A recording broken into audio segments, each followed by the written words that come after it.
تو میں یہ عرض کر رہا تھا کہ نوح علیہ السلام وہ پہلے پیغمبر ہیں جو مشرکوں کی ہدایت کے لیے بھیجے گئے ہیں, سمجھ رہے ہیں؟ تو اس وقت شرک کون سا شروع ہوا؟ انہوں نے یہ کہا کہ جیسے آدم علیہ السلام کو بس اللہ نے بنایا, کوئی اس کی لاجک نہیں ہے, تو اللہ تعالیٰ نے دوسری بھی کچھ مخلوق ہیں جن کو اللہ نے یہ اختیار دیا ہے کہ وہ اللہ کے اختیار دینے سے جو چاہیں اپنی مرضی سے کر سکتے ہیں.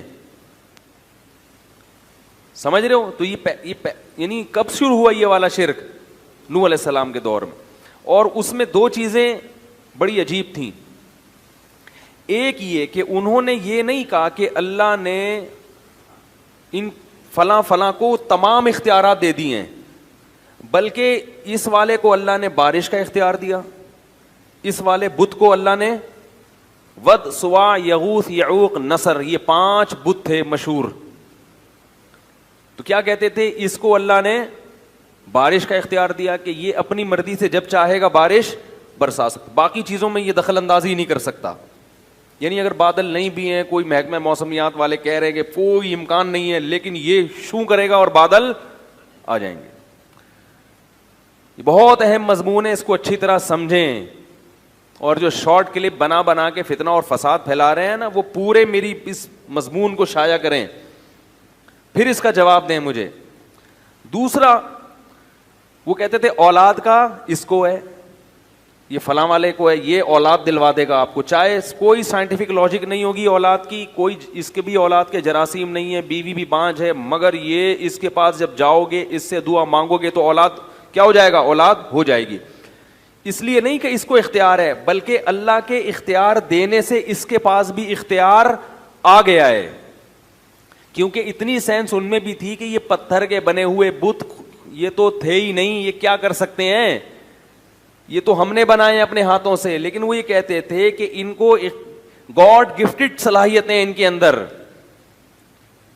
پھر ان پر جب اشکال ہوتا کہ یہ تو کچھ نہیں کر سکتے, تو کہتے یہ نہیں کر سکتے مگر اللہ تو ان کو اختیار دے سکتا ہے نا, بھائی اللہ تو سب کچھ کر سکتا ہے, تو اللہ نے ان کو اختیارات دے دی ہیں. تو 5 بڑے بڑے بت تھے, ود, سوا, یغوث, یعوق اور نصر, جن کا قرآن میں تذکرہ ہے. اور آپ تفسیر کی کتابیں اٹھا کے دیکھیں. اب سوال پیدا ہوتا ہے کہ ان مسٹنڈوں کو, یہ جو بت ہیں ان کو میں مسٹنڈا کہہ رہا ہوں, ان بتوں کو, ان مسٹنڈوں کو کیوں دیے اللہ نے؟ اگر دینے ہی تھے تو آپ کو دیتا, ان کو دیتا, یہ بتوں کو کیوں دیے؟ تو کہتے تھے اصل میں یہ بڑے بڑے بزرگوں کی مورتیاں ہیں, تو ان بزرگوں سے خوش ہو کے اللہ نے ان بزرگوں کو دیے ہیں. اب اگر کہو ان بزرگوں کو کیوں دیے, تو آپ کہیں گے جب اللہ اپنی عطا سے کسی کو دے رہا ہے تو آپ کون ہوتے ہیں اس پہ پابندی لگانے والے. یہ میں اس لیے تمام چیزیں دہرا رہا ہوں کہ بالکل یہی سٹائل ہے آج شرک کو معاشرے میں پھیلانے کا, کہ اگر اللہ اپنے نبی کو کچھ اختیارات دینا چاہ رہا ہے تو ان وہابیوں کے پیٹ میں مروڑ کیوں ہوتا ہے. نہیں آ رہی بات سمجھ میں؟ ان لوگوں کو کیوں تکلیف ہو رہی ہے؟ بات آ رہی ہے سمجھ میں؟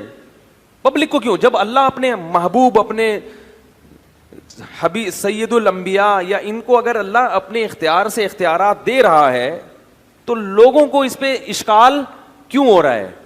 بات آئی سمجھ میں؟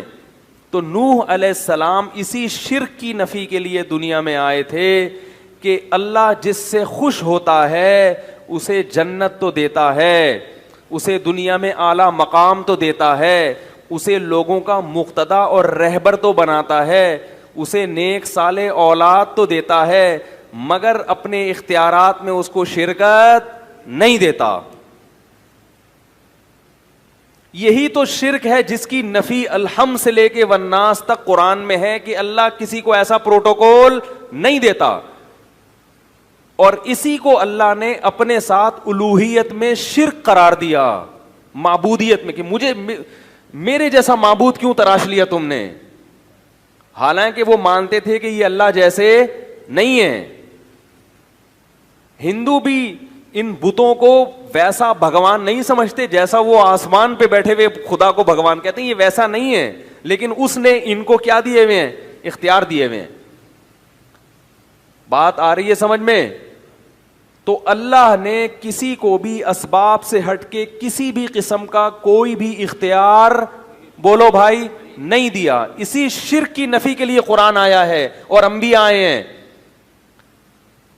تو نوح علیہ السلام کی قوم نے بزرگوں کے مرنے کے بعد ان کی مورتیاں بنا لی. بولا کہ چونکہ اللہ ان بزرگوں سے خوش تھا تو ان کی مورتیوں کے سامنے جھکو گے, ان سے مرادیں مانگو گے تو یہ اللہ کی عطا سے ہمیں دیں گے, خود نہیں دیں گے, اللہ کی عطا سے. اللہ نے ان کو اختیار دیا تو یہ ہمیں کیا دیں گے, اس اختیار سے